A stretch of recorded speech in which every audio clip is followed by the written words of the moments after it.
Right now on the National Weather Desk, wicked winds. Southern California could see dangerous fire weather. That provides the fuel for wildfires to occur. Record heat. Why new global temperature highs in November are a bad sign for Earth.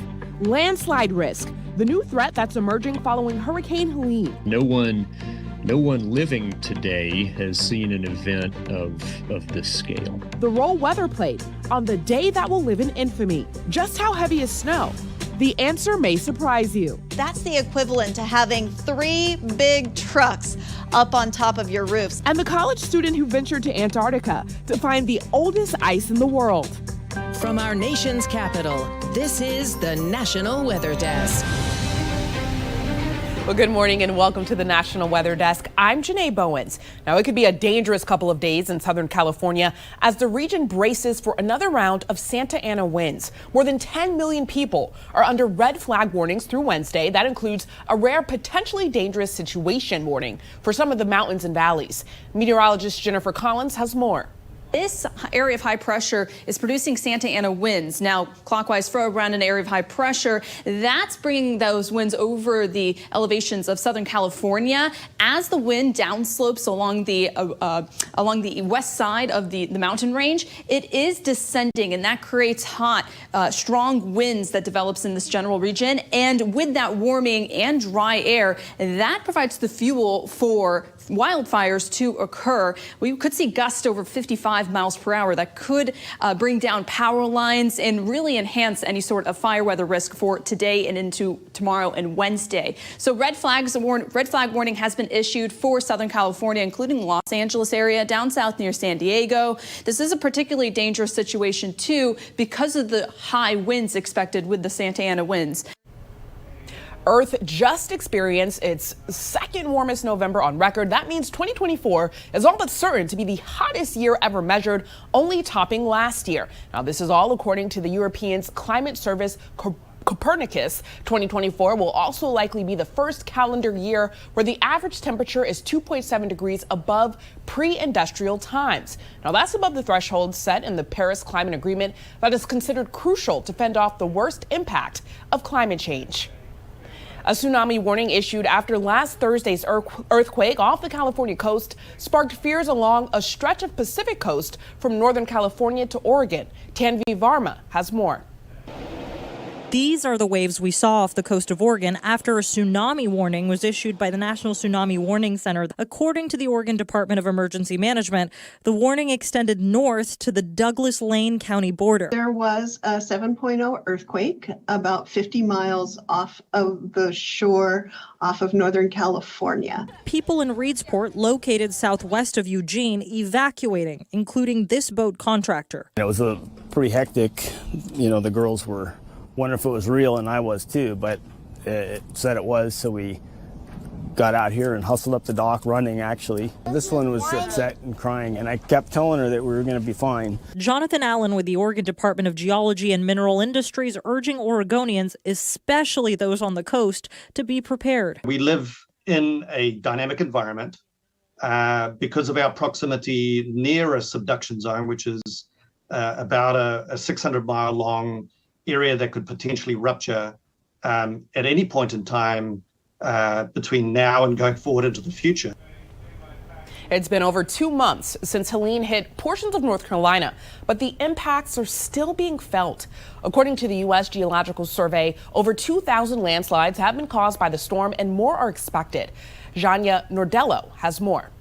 This will be probably the single largest landslide event that has ever occurred in the Southern Appalachians that we have data about. Leaders with the National Oceanic and Atmospheric Administration say during Helene, more than 40 trillion gallons of rain saturated the southeast United States. Ann Witt is a geohazard geologist for the Virginia Department of Energy. She tells me it takes just a small portion of that rain to trigger landslides. These type of events, like we saw during Hurricane Helene, generally time to happen over a regional area of the Southern Appalachians about every 10 to 20 years. Philip Prince is a project geologist for Appalachian Landslide Consultants. He works with LIDAR technology, which allows surveyors to see the bare surface of the Earth. You wish to know where landslides have occurred in the past, which is an important thing to know. you have to have a way to see them. And this LiDAR imagery allows people to do that. He explains that even though landslides have slowed down since the initial wave following Helene, snow melting and ice expanding the existing cracks in the earth can trigger another cycle of landslides. It's very possible that we will see continued effects. We just don't know exactly what that's going to look like because no one living today has seen an event of this scale. Philip says there are things to look out for. If you live on a steep slope, closely monitor weather forecasts and rain amounts. And also keep an ear open because landslides don't always sneak up. A grad student at Dartmouth College is on a quest to find the oldest ice in the world. Now, to do that, he had to travel to the bottom of the planet, Antarctica. Adam Sullivan spoke with him about his frozen mission. Wind speeds averaging 40 miles per hour and temperatures topping out below zero. This is what summer looks like in Allen Hills, Antarctica. Really high winds at this site. It's kind of notorious for its really high winds. The wind-blown terrain is part of the reason it's the perfect spot to look for old ice. Dartmouth grad student Jacob Chalef is a member of the National Science Foundation's Center for Oldest Ice Exploration, or COLDEX. What COLDEX's mission is to push back the ice core record in Antarctica, older than we've ever gotten it. Every day, the 12-member team travels by snowmobile to the work site and drills for old ice. Air bubbles in the ice give a glimpse into the past that can help scientists like Chalef predict future weather patterns. Ice cores provide an unparalleled archive of past atmospheric air. There's no other way to kind of get in a time machine and get air that's 1 million years old. The ice will be packaged and eventually sent by plane, then boat, back to the States. Yeah, it's been kind of spiritual. It's thinking about kind of how small we are and yet how large of an impact we're having on the environment. That's like kind of why we're here, is to understand our effect on the environment. Job number one in his current environment is staying warm. You can imagine that everything we're doing, unless it's in this communal heated tent, is frozen. So if I want to brush my teeth, I have to figure out how to thaw my toothpaste. Well, ceremonies were held in Hawaii over the weekend to mark 83 years since the attack on Pearl Harbor. Not surprisingly, weather played a role on the morning of December 7th, 1941. Meteorologist Emily Gracie looks back at that day that will live in infamy. December 7th, 1941. It was a day that would live in infamy, but also a day with crystal clear skies and light winds, allowing good visibility for the Japanese attack on Pearl Harbor. Weather was aiding in the success of the attack even in the weeks leading up to it. Low, thick cloud cover shrouded the massive Japanese fleet during the 12-day journey, allowing them to go undetected by reconnaissance aircraft. Once within 200 miles of Pearl Harbor, they faced the challenge of flying above the clouds near Hawaii. They discovered the necessary weather information when they picked up a Honolulu radio station and heard a disc jockey mention partly cloudy with clouds mostly over the mountains. Armed with this intel, 360 planes set forth, sealing the success of the historic attack. While the weather worked in the favor of the Japanese, there was a small silver lining. The USS Enterprise was set to arrive in Pearl Harbor on December 6th, but was delayed by bad weather. The unexpected holdup kept the aircraft carrier over 200 miles from Pearl Harbor that morning, saving the lives of those on board. For the National Weather Desk, I'm meteorologist Emily Gracie.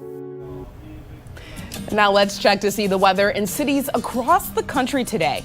And we'll head right back to Honolulu. This video is from yesterday, but it pretty much sums up today's forecast as well. It's shaping up to be a mostly sunny Monday with a high of 83 degrees. Now to Southern California. Ontario is under a red flag warning through Wednesday thanks to the Santa Ana winds. Today will be partly cloudy with a high of 71 degrees. Next up is New Orleans. All of southern Louisiana is under a flood watch this morning. There could also be a thunderstorm. The high will be around 70 degrees. And finally, a winter weather advisory goes into effect this afternoon in northern New England. Up to 3 inches of snow is likely here in central New Hampshire. The high will be about 35 degrees. And coming up on the National Weather Desk, we'll share tips on how to make sure your Christmas doesn't cause a fire risk in your house this holiday season. And we'll help you better understand the weight of snow.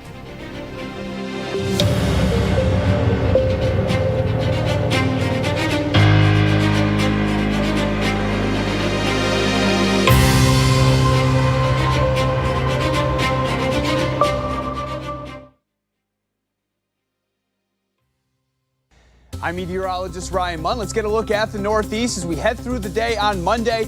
We are going to stay mostly dry as you head up towards northern New England. A system is going to eventually advance into the region, and with that, we're looking at rain for many areas like Pennsylvania, southern New York, Connecticut as well. And then this will slowly move on up to the north and bring snow up towards areas like Vermont, New Hampshire, and Maine as we head through Monday evening and Monday night. Highs topping out in the 40s for most. I'm Chief Meteorologist Gerard Jabali. Here's a look at the Mid-Atlantic region. It's going to be a wet start to the week as we are going to see rain likely. Several disturbances rolling across much of the region. We'll continue to see that while we get a little bit of dry time here and there, such as Monday afternoon. We're going to see more disturbances rolling through as we'll see a second one coming in on Tuesday and a third one coming on Wednesday. Temperatures will be mild. We'll actually get to the 50s likely across the area, even some 60s far to the south trying to make their entrance, but we will see the rain lingering around through the week. Good Monday morning, meteorologist Michael Arenberg with a check at your southeast regional forecast. There'll be a dissipating front bringing some rain and showers to parts of South Carolina through South Georgia, southern sections of Alabama and Mississippi, and also the Florida panhandle during the day. The rest of the southeast will be cloudy to partly sunny north and west of the front, and mostly sunny down in central and southern parts of Florida. Forecast high temperatures behind that front, kind of chilly, only in the 60s from Macon north and west to Nashville, 70s to near 80 in the Sunshine State.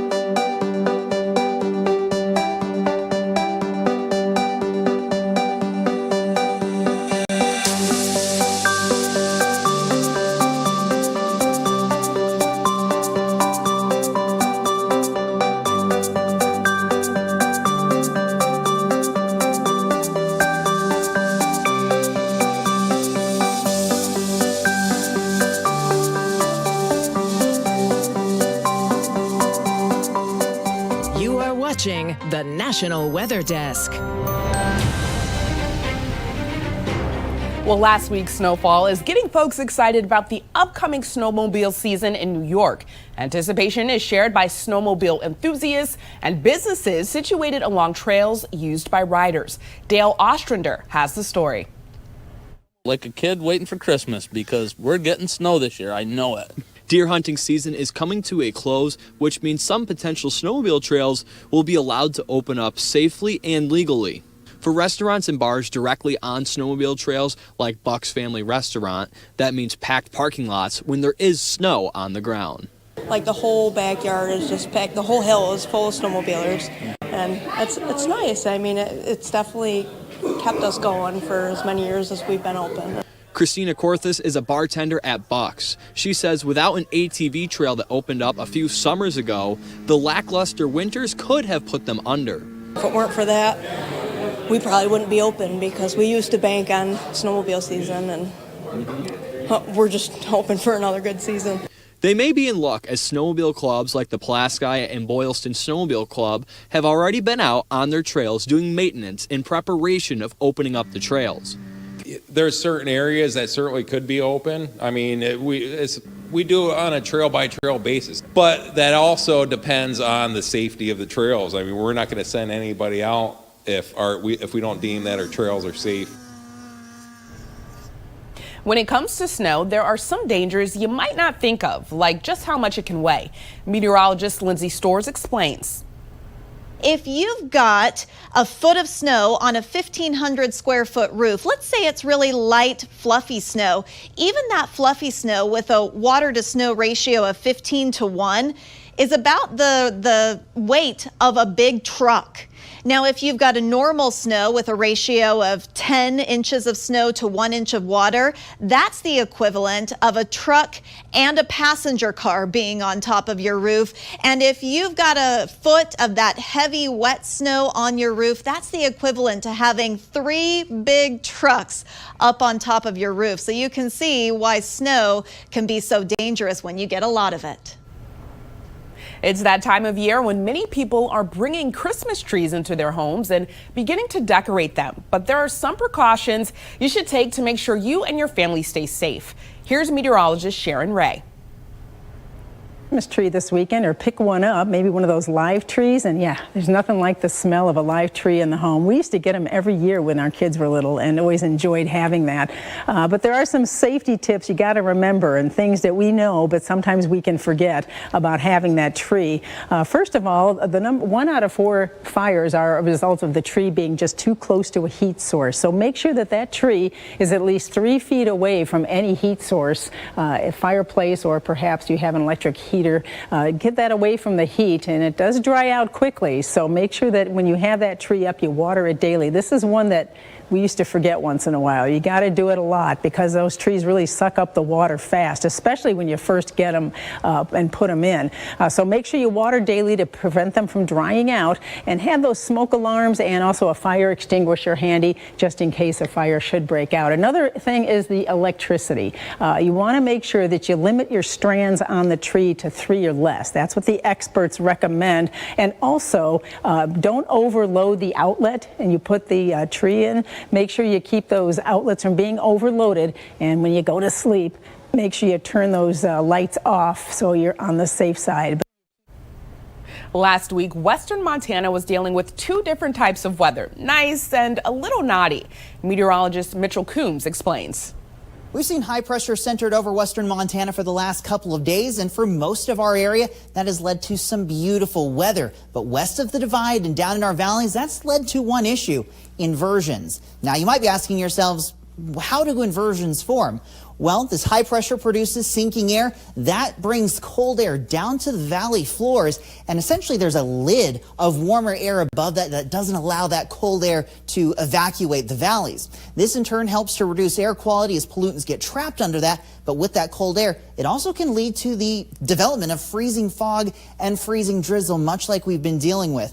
Now, we saw this happen on Monday with this time lapse over Kalispell. You can see those low clouds and eventually fog start to develop as those temperatures began to fall. Getting closer to that dew point, that fog began to thicken up, and you see the little bit of snow on some of these rooftops. That helped to add even more moisture to the atmosphere. We saw visibilities less than 1/4 of a mile at times, and black ice was a big problem. So those are some of the impacts from inversions, but also a little bit more about how they form. Sometimes the weather radar may look like it's raining, but nothing is hitting the ground. Meteorologist Brandon Stover explains a phenomenon known as virga. Most times precipitation does reach the ground when you have enough moisture underneath the cloud layer. But other times it's very dry underneath the cloud layer, so rain and snow simply evaporates before it reaches the ground. Now, the radar can still see the drops and flakes in the cloud layer, but that doesn't necessarily mean it's reaching the ground. I saw clouds that looked a little pouchy as this was happening, almost looking like mammatus clouds, not necessarily mammatus though, but these are rain-cooled areas kind of coming down from the belly of the cloud, and it's a strong sign of evaporation. Now, sometimes you'll see streaks underneath the clouds, and that's also a sign of this virga that we sometimes talk about. Now, there's 2 applications with virga. During the spring and summertime, when you get evaporation in the downdraft portion of the storm, well, that can cool the air, and colder air is more dense. So with the warm, humid air below, that cold pocket of air plunging down to the ground can gain momentum, and that could make downdrafts or downburst even stronger.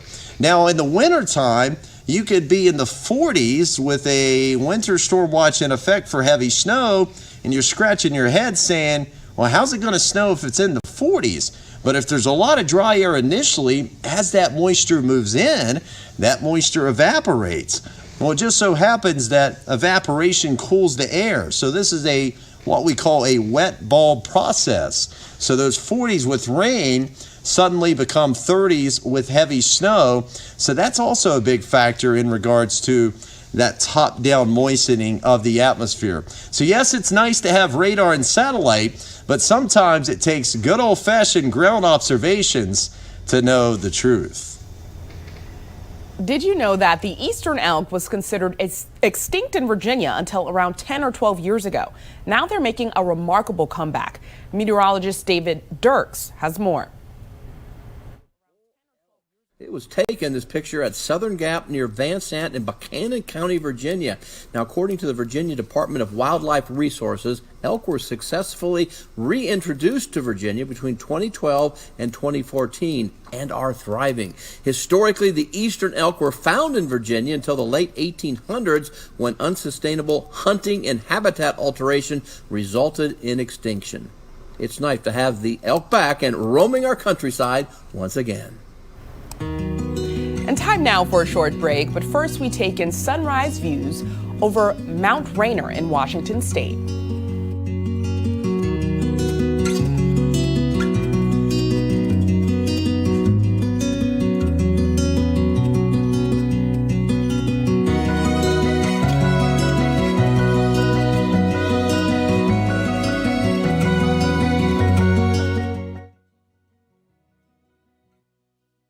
Well, a very good Monday morning, everyone. I'm meteorologist Andrew Buck-Michael. Cold air is going to be moving its way in across the plains today, and steady rain across the Ohio Valley moving out of here early into the morning. But I think most of the Midwest kind of quiet through the majority of the day today. Cool temperatures, 40s and 50s for highs, but colder air moves in. We have some 20s for highs on Tuesday in the northern plains, and that kind of moves across most of the Midwest by Wednesday. Good Monday morning. I'm meteorologist Joe DiCarlo. Look at your forecast across the region, and today's the big warming trend across much of Texas and Louisiana. 70s and 80s, 50s up to the north, and that's ahead of our next cold front that will move in overnight into Tuesday, bringing some chilly air. May even see some snow showers around Amarillo early Tuesday morning, and then a much cooler day across the region on Tuesday with some storms near eastern Louisiana around New Orleans, pushing to the east later in the afternoon. Good morning. I'm meteorologist Rebecca Stevenson. Here's what's happening across the West. We have some cold, below normal temperatures by 10 to 15 degrees, cranking down from Canada through Utah and even down across Colorado into parts of northern New Mexico. Now, with high pressure building in and that cold air, we have some dry conditions for California. The Santa Ana winds picking up for windy conditions and wildfire danger, especially across Southern California today. That's the scene from here.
The National Weather Desk.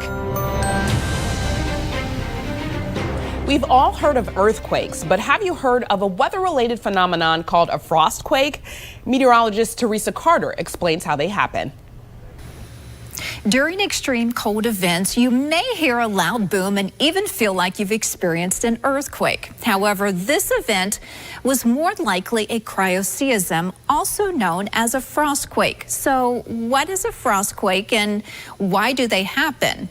Well, frostquakes happen when saturated ground rapidly freezes after a period of mild or above freezing temperatures. Since water expands when it freezes, it can basically push apart dirt and rocks. If this expansion happens all at once, say a rock under pressure gives way and breaks, the process can cause a shaking motion and a loud boom.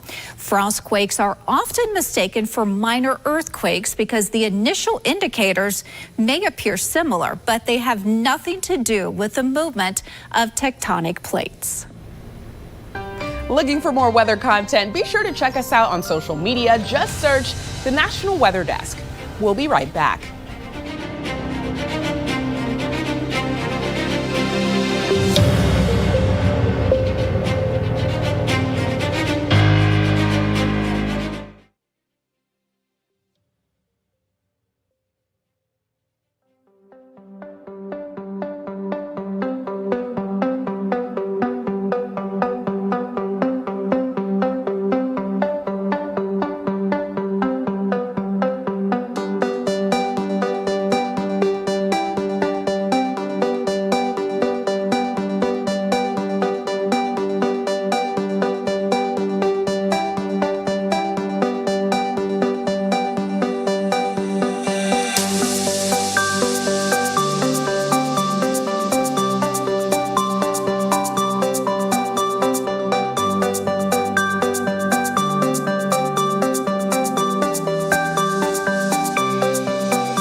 Thank you so much for joining us. I'm Janae Bowens. Make it a great Monday, and I'll see you right back here tomorrow.